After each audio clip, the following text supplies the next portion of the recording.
मित्रों नमस्कार। आप है बसंत गुरु जी के साथ। आज हम बात करते हैं कुछ साधना के बारे में। अक्सर हम देखते क्या है, जो सबसे जटिल साधना होता है, जो गुप्त साधनाएं बताई जाती है, कुछ रहस्यमयी साधनाएं बताई जाती है, कुछ उटपटांग क्रिया बताई जाती है, रात के अंधेरे वाली बताई जाती है और उसमें तरह तरह के प्रतिबंध बताए जाते हैं। ऐसी साधना के बारे में जब हम सुनते हैं तो वे हमारे मस्तिष्क को आकर्षित करते हैं, वे हमारी जिज्ञासा को बढ़ाते हैं। क्या वाकई ऐसी साधना होती है? हाँ, होती है। फिर उसकी शक्तियों के बारे में बखान की जाती है। कुछ अदृश्य शक्तियाँ, कुछ महाशक्तियाँ, लोगों को उठा के ले आने की शक्तियाँ, वहाँ पहुँच जाने की शक्तियाँ, बहुत ढेर सारी ऐसी कहानियाँ आती हैं। तो फिर हमारी जो मन है, हमारी जो जिज्ञासा है, हम स्वाभाविक रूप से उसके तरफ खींचे हुए चले जाते हैं। लेकिन जब आप किसी साधना को, जो है तो शक्तिशाली है, परम शक्तिशाली है, दिव्य है, लेकिन यदि आप उसकी सरलता को देखेंगे तो वो लगता ही नहीं ये साधना है। उसकी सहजता को देखेंगे तो मालूम ही नहीं होता कि साधना है। तब उस तरफ हमारा रुझान नहीं जाता और हम क्या करते हैं, कभी धर्म के नाम पर, या कभी शक्तिशाली बनने के नाम पर, या कभी कुंडली जागरण करने के नाम पर, या कभी धार्मिक होने के नाम पर, या कभी अपनी भक्ति के नाम पर, या अपनी शक्ति की जागरण के नाम पर, या कभी किसी की दुश्मनी है मुझसे तो मैं उस दुश्मन को मजा चखा दूंगा, धूल में मिला दूंगा, ऐसी तैसी कर दूंगा इसके नाम पर, या कभी अपने आप के लिए ताली बजवाने के नाम पर, या अपने कभी वह काल्पनिक शक्ति को प्राप्त करके मैं दुनिया में राज करूंगा, ऐसा वैसा बहुत सारी चीज़ों के नाम पर व्यक्ति जो होता है वो रहस्यमय साधना की ओर ही आकर्षित होते हैं। मस्तिष्क उसी को आकर्षित होता है जिसमें उसको रुचि लगता है, क्योंकि रहस्य मतलब पर्दादारी। जब हम किसी चीज़ को आसानी से नहीं पाते हैं तब उस पर हमारा जिज्ञासा आता है, और जिज्ञासा आता है तो हम फिर उसकी दिशा में हम भटकते हुए चले जाते हैं। मित्रों, ये बात मुझे इसलिए बताना पड़ा, मेरे एक मित्र है, बहुत आध्यात्मिक साधना में लीन है, और मुझे कुछ समय पहले बिलासपुर जिला की घटना याद आ गया। 5 मित्र थे। 5 मित्रों ने अलग अलग तंत्र विद्या में वो लोग सीख रहे थे। कुछ काला तंत्र सीख रहे थे, कुछ वाम तंत्र, अब आप कह सकते हैं दक्षिण मार्गी, वाम मार्गी वगैरह वगैरह, मार्गी कुछ भी हो, लेकिन वो ऐसे गुप्त रहस्यमयी साधना कर रहे थे। अब उसमें हुआ क्या, उनके जब अंतिम समय आया तो वही उनके गुरु ने उसको अंतिम स्थिति नहीं बताया था उनके अनुसार से, कि उस सब व्यक्ति की गला को काटना था, और काटने के बाद वो एक मंत्र बोलता, एक जड़ी बूटी उसके गला पे लगाता और वो व्यक्ति पुनः जीवित हो जाता। ऐसा उन्होंने सुन रखा था, ऐसा उनके गुरु ने भी उनको बता रखा था। लेकिन चूंकि उनके गुरु भी इस कार्य में महारत नहीं थे, क्योंकि उनके गुरु ने भी अंतिम इस बात को नहीं बताया था। झाड़ फूक करते थे, टोना जादू कर लेते थे, और कुछ कागज को नोट बदल सकते थे, कुछ ऐसी छोटी छोटी तंत्र विद्या, छोटी छोटी इंद्रजाल, छोटी छोटी जादूगरी, छोटी छोटी हाथ सफाई, और लोगों के बीच में थोड़ा सा रौब झाड़ना, बैगा भूमिया और आत्मा वरदानी और सिद्धवाड़ी वगैरह, ऐसा बहुत सारी चीज़ें सुन रखा था। वो इस कार्य में लगे हुए थे। अब उसके चारों दोस्त, जिसको उसने पहले से गला को रेत दिया था, अब उसने बहुत कोशिश करी, और उसके बाद वह क्या हो गया, नहीं, अंततः नहीं जीवित हो गई। अब वो मारे डर के वहाँ से भाग निकला। फिर सोचा कि मैं भाग के जाऊँगा कहाँ, मैं भाग के जाऊँगा तो पुलिस पकड़ेगी वगैरह वगैरह। जब वो ट्रेन में कटने के लिए अपने आप को वह पश्चाताप और ग्लानि से भर गया, और अपनी आत्महत्या करने के लिए वो ट्रेन के सामने कूदने ही वाला था, उसी समय उस गांव के कुछ लोगों ने उसे बचा लिया। बात मालूम हुआ, उससे सारी घटना घटी। तो मित्रों, इसके पीछे क्या है? उसके पीछे एक ही लॉजिक है कि यदि कोई साधना गुप्त है, यदि कोई शक्ति गुप्त है, तो हम उसकी रहस्य को जानने के लिए हम बेताब हो जाते हैं। हम उसके वैज्ञानिक पक्ष को नहीं समझते, हम उसके तात्विक पक्ष को नहीं समझते, हम उनके वास्तविक पक्ष को नहीं समझ पाते, और हम उस शक्ति को पाने के लिए अंधाधुंध आंख मूंद करके हम उसकी दिशा में चल पड़ते हैं और अपनी साधनाएं भी करने लगती है। मित्रों, ये बहुत पहले की बात है, जब मेरा उम्र करीब 15-16 साल का रहा था। उस समय मेरे गांव में और एक महात्मा नाय, वो महात्मा नाय जो उमरघट में ज़्यादा से ज़्यादा रहा करते थे और शमशान में वह साधना करते थे, शमशानी साधना करते थे, कपालिक साधना करते थे। और वो आने के बाद, गांव में आने के बाद, वो हमारे ही घर के दरवाजे पर वो जब एक बड़ा सा बैठा बना हुआ था जिसमें आराम से 15-20 लोग बैठ सकते थे, उस पर आकर के वो बैठ गया और वहीं अपना लोगों के बीच में अपनी बातें, अपनी आशीर्वाद और अपनी चमत्कार की तमाम कहानियाँ वो बताने लगे। मैं पढ़ाई करके अपने कमरे से निकला और तालाब जा रहा था। फिर मैं तालाब से लौट करके भी आ गया। मैं उनको अनदेखी कर दिया। मैं इस तरह से 2-3 दिन तक कि मैं उनके साथ किसी प्रकार की वार्ता नहीं किया, नमस्कार नहीं किया, प्रणाम नहीं किया। उन्हें अंदर ही अंदर थोड़ा सा अच्छा फीलिंग नहीं हो रहा था। फिर उसने रुक के कहा कि बच्चा तू मुझसे नफरत करता है क्या? तो मैं बोला नहीं। तो मेरी इज्जत नहीं करते क्या? बोले दोनों नहीं, ना तो मैं नफरत करता हूँ ना इज्जत करता हूँ, मैं तो आपकी अज्ञानता पर मुझे तरस आता है। मेरी इतना ही बात सुनने के बाद वहाँ के लोग जो 15-20 लोग थे बड़े भौचक्के हो गए और उस महात्मन को, उस साधु को बड़ा गुस्सा आ गया। बोला कि आप मेरे साधना की मजाक उड़ा रहे हैं। बोले नहीं, आपकी साधना की नहीं मजाक उड़ा रहा हूँ, आपकी बेवकूफ़ी की मजाक उड़ा रहा हूँ। तो बोले कैसे? मैं बोला देखो, आप मुर्दे की उपासना करते हो। भाई इस संसार में जीवित करोड़ों आदमी हैं, अरबों आदमी हैं, तो जीवित आदमी की उपासना कर लो, जो जीवित देवता है उसकी उपासना कर लो। जब मेरे शरीर में मेरे मरने के बाद भी शक्तियां हैं, इतनी शक्तियां कि आप उसको साधना करके प्राप्त करना चाहते हो, तो मैं जीवित हूं तो जीवित के साथ संगत कर लो। और जीवन जो जीवित व्यक्ति होगा फिर उसके साथ और शक्ति होगा। तो या तो आपकी अज्ञानता है या तो आप समझ नहीं पाए थे।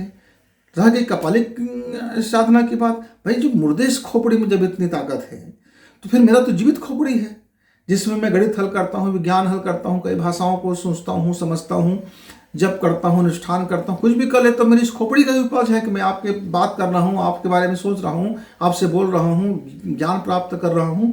तिकड़म है, चलाक है, होशियार है, बुद्धिमान है, जो भी है। तो आप जीवित का साधना करने को छोड़ दिए, आप मुर्दा की साधना कर रहे हो, तो मैं आपको क्या कह सकता हूँ भला। इतना कहकर मैं कमरे के अंदर चला गया और वहाँ एक जैसे भूचाल हो गया था। वह साधु महात्मा वहाँ से हटे नहीं, सारे लोगों को भगा दिया। बोले कि जाओ अपने अपने पास जाओ। और वो दूसरे दिन की प्रतीक्षा करने लगे। रविवार का दिन था। उन्होंने मुझसे कहा कि आप कितना जानते हो, क्या करते हो? मैं जानता कुछ नहीं, मैं पर इतना विज्ञान जानता हूँ कि शरीर में सहज रूप से आप उस शक्ति को प्राप्त कर सकते हैं। हमारे शरीर की अलग अलग ग्रंथियाँ हैं, 1108 से ऊपर ऐसी ग्रंथियाँ हैं जो शक्तिशाली ग्रंथियाँ हैं। और इन ग्रंथियों का कमाल है कि हमारा शरीर इतना शक्तिशाली है, हम जीवित हैं, हमारे शरीर के रोम रोम में भी जीवित है। ये जो जीवन है, जो वनस्पति हो या फिर मनुष्य प्राणी हो, जो चेतन से अचेतन के बीच का जो कड़ी है, बस उसको समझ लो तो दुनिया के सबसे बड़े पावरफुल आप बन जाओगे। तब आप अचेतन को चेतन में बदल दोगे, जड़ को प्राण में बदल दोगे। क्यों? क्योंकि असली शक्ति तो वही मालूम है ना कि जब मैं कब मुर्दा था, ने बच्चा था, मैं भ्रूण में था, 2 जीव मिले पर एक जीव हो गए, एक अंडाणु मिला, एक शुक्राणु मिला, दोनों जीव थे। पर दोनों जीव में ऐसे क्या बात हुई कि एक जीव बन गया, पर वहां 2 जीव नहीं रह गए। फिर वो शरीर बना, शरीर को स्पंदन हुआ, एक एक कोशिकाएं काम करने लगे, आज पूरे शरीर जीवित है। तो इस जीवन की शक्ति जो वहां से मिल जाता है। अब इसी शरीर में कई ऐसे मुर्दे चीजें हैं जो जीवित भी और मरा हुआ है। बाल है, बाल के अंदर में कोई जीवन की निशानी लेकिन जीवित है। आप काटोगे तो दर्द होता है, नाखून है, बढ़ते रहता है, आगे निकल गया, फिर उसको काट के फेंक दो, वो तो मरा हुआ रहता है लेकिन यहाँ जीवित रहता है। वही नाखून आगे चल के ऑटोमेटिक मरा हुआ हो जाता है। तो ये जो जड़ से चेतन और चैतन्य के बीच की जो कड़ी है, कैसे बदलता है, ट्रांसफर कैसे हो जाता है, बस इसको ही समझ लो तो आपकी कपालिक साधना से कितना महान साधना हो जाएगा। मित्रों, मैंने बचपना में उसको अपने विज्ञान की नॉलेज के अनुसार से तो बात कर दिया। वह महात्मा ने कहा कि वाह, आपने मुझे बड़ी ज्ञान दे दी, पर ये होगा कैसे? सवाल आ गया, अब ये होगा कैसे? बिल्कुल सवाल आ गया। मैंने मुझसे पूछा ये होगा कैसे? मैं कैसे जान सकता हूँ? मैं तो विद्यार्थी हूँ, मैं तो पढ़ने वाला हूँ, मैं तो गृहस्थ हूँ, रोटी खाता हूँ, भात खाता हूँ, चावल खाता हूँ पका करके, और पानी पी लेता हूँ, कबड्डी खेलता हूँ, क्रिकेट खेल लेता हूँ, फुटबॉल खेल लेता हूँ, गाली गलौज दे लेता हूँ, किसी से पटका हो जाता हूँ, किसी के साथ धूम मस्ती मचा लेता हूँ, मूवी देखता हूँ, पिक्चर देखता हूँ, रसगुल्ले भी खा लेता हूँ, मिर्ची भी खा लेता हूँ, कढ़ी भी खा लेता हूँ, 10 गात्र का खाना भी खा लेता हूँ, छठी का भी खा लेता हूँ। और दिवाली में आता है तो तरह तरह के व्यंजन खा लेता हूँ, और होली में आते हैं तो रंग गुलाल से लपेट हम तो यहाँ मज़ा लेते हैं। हमारा जीवन इसी यही तो हमारा है। हम इसमें कोई अलग से क्यों अपने संसार में है मज़ा आ रहा है। हम क्यों जाके शमशान में या एकांत में जाकर के हम अपना समय खराब करेंगे पंडित जी। ऐसा करके मैंने उसको खरी खोटी सुना दिया। मित्रों, बहुत समय के बाद पढ़ाई करने के बाद जब साधना विज्ञान का समय आया, तो साधना से सिद्धि का जब मैं पुस्तक पढ़ रहा था पंडित श्री राम शर्मा जी का, गुरुदेव का, फिर अध्यात्म साधना के बारे में, बहुत सारी साधनाओं के बारे में फिर वो बातें हुई पर मेरा मन नहीं लगता था। ये मैं सोचता था रहस्यमय साधनाएँ ये कम शक्तिशाली है। सहज साधनाएँ तो बहुत शक्तिशाली हो जाता है, पर सहज साधना के ऊपर किसी का भरोसा नहीं है। तब मैं एक दिन सुन रहा था रामायण सुन रहा था, तो तुलसीदास जी कहते हैं कि राम नाम ले लो, सब साधना से बड़ी साधना है राम नाम ले लेना। राम के अनुसार जीवन जीना, प्रभु को समर्पित करके जीवन जीना, ईश्वर को समर्पित जीवन जीना, या प्रकृति के अनुसार जीवन जीना। कितना सरल का बता दिया ना। जो जीवन है वो जियो। भूख लगता है तो जो मेरी आंत है, जो मेरी दांत है, उसके अनुरूप खाना खा लो। मैं ऐसा कोई कर्म ना करूं जिससे दूसरे का हिंसा हो, दूसरे को की स्वतंत्रता नुकसान हो। छोटी छोटी बातें, कितना सरल बातें। और राम नाम लो, बस। कितनी शानदार साधना है, राम लेते रहो। फिर मैं कुछ पढ़ता रहा। एक जगह मालूम हुआ, कहा कि आपको 2.5 अक्षर लेने की जरूरत नहीं है, केवल ओम को, वो निराकार को देखो, किसी आकार को ही मत देखो। जरूरत नहीं है किसी आकार। हो सकता है आकार में कोई द्विधा उत्पन्न हो जाए, तो उसका नाक टेढ़ा था, उसका कान टेढ़ा था, उसकी आंखें ऐसी थी, उसकी आंखें, फिर हम प्रवंचना में फंस जाएंगे कि ठुमक कैसे चलता। रामचंद्र जी कहते फिर हम कैसे ठुमक चलेगा, हम तर्क वितर्क करने लग जाएंगे। तो एक निराकारवादी ने कहा कुछ करने की जरूरत नहीं, आंख बंद कर लो और उस विराट का दर्शन करो, उस विराट को महसूस करो। कुछ मंत्र की जरूरत नहीं है। अब इससे और क्या सरल साधना चाहिए जिसमें कुछ की जरूरत नहीं है, कुछ करने की जरूरत नहीं है। बस जो है वो हो जाओ, जो प्रकृति है उसके हिसाब से जीवन जियो, जो आपका कर्तव्य कर्म है उसको करते रहो, और कुछ करने की जरूरत नहीं है। बस उस निराकार को अपने ध्यान में लाओ, निराकार को अपने भीतर महसूस करो, और आप निराकार में महसूस करो, यानी एकाकार होना। उस विराट को अपने अंदर महसूस करना, और उस विराट के स्वरूप के अंदर अपने आप को महसूस करना। मतलब समुद्र का जल, नदी का जल समुद्र का ध्यान करे, और फिर समुद्र के जल से फिर अपने आप को उस नदी के ध्यान में बदल ले। यानी समुद्र का क्या अस्तित्व है, हम समुद्र में भी मिल जाए, पर हम समुद्र से यदि जीवन जीना चाहते हैं तो नदी बन के जीवन जीना पड़ेगा। तो नदी का भी ध्यान रखें, और नदी में समुद्र का भी ध्यान रखें कि मैं अंततः मेरे समुद्र मेरा अस्तित्व है, मैं समुद्र ही हूँ, पर अभी मैं कुछ नदी हूँ। तो इस तरह से एक बातें हुई, कितनी सहज से, कितनी सरल, पर लोगों को इस पर यकीन नहीं होता। अब कह दो लोगों को कुछ मत करो, ईश्वर मिल जाएगा। बोलेंगे कैसे, कुछ नहीं करना पड़ेगा, कुछ तो करना पड़ेगा ना। अगरबत्ती जलाना पड़ेगा, सजदा करना पड़ेगा, नमाज करना पड़ेगा, प्रेयर करना पड़ेगा, ऐसे वैसे कुछ करना पड़ेगा, कुछ खाना खिलाना पड़ेगा, कहीं कुछ स्वाहा स्वाहा कहना पड़ेगा, कहीं मोमबत्तियाँ जलानी पड़ेगी, कहीं हो हल्ला करना पड़ेगा, कहीं लाउड स्पीकर लगा के चिल्लाना पड़ेगा, कहीं उसको आवाज़ देना पड़ेगा। अरे भैया, उसको कहाँ आवाज़ दोगे? वो बाहर है क्या? बाहर वो भी है, अंदर वो भी है। अब सब जानते हैं अंदर बाहर मैं ही हूँ। कह दिया ईश्वर ने, अंदर बाहर मैं ही हूँ, मेरा ही स्वरूप है, मैं ही बनता हूँ, बन नहीं बिगड़ता हूँ, मैं ही घटता हूँ, मैं भी बन जाता हूँ, मेरा ही योग होता है, मैं ही विकटन में हो जाता हूँ। अंडाणु भी मैं हूँ, शुक्राणु भी मैं ही, जो सृजन होता है वही भी मैं हूँ। मुर्दा में एक एक कोशिकाएं मैं हूँ, तो जीवित का मैं हर सांसों में हूँ, हर प्राण हूँ मैं। तो जब सर्वत्र है, उसके लिए क्या रहस्यमय साधना? उसके लिए क्या आप इधर उधर करना, ताक झाँक करने फिरे हो? बात वही रह गया। पर मन जो है, नहीं बिना साधना के ईश्वर कैसे मिल जाएगा? हम ही डिसाइड करते हैं बिना साधना के ईश्वर कैसे। फिर क्या साधना कर लोगे जो ईश्वर से बड़ा होगा, जो कह सकेगा ईश्वर तो इधर आओ? अब मान लीजिए बाप है तो बेटा को आदेश कर सकता है, इधर आओ, यहाँ बैठो, आपसे कोई मिलने आए, जरा मिल लो। अब ऐसा समझ लो एक ऐसा अदालत है जहाँ कोई नहीं है, न जज है, न वकील है, न जिला करने वाला है, न मुजरिम है। तो वो मुजरिम खुद बता रहा है कि मैं मुजरिम हूँ। और जब मुजरिम खुद कह रहा है मैं मुजरिम हूँ, मैंने ये अपराध कर लिया है, तो वहाँ जज की और वकील की क्या जरूरत है? तो मुजरिम हो तो अपराध करे, तो उस अपराध को सुधार कर लो। ईश्वर ही तो कहता है कि तुम सुधार कर लो, हो जाएगा भजन। तुम मेरे मुझको पाने का एक ही तरीका है कि तू हो वही हो जा जो है। भजन करने का और कोई दूसरा मार्ग नहीं है।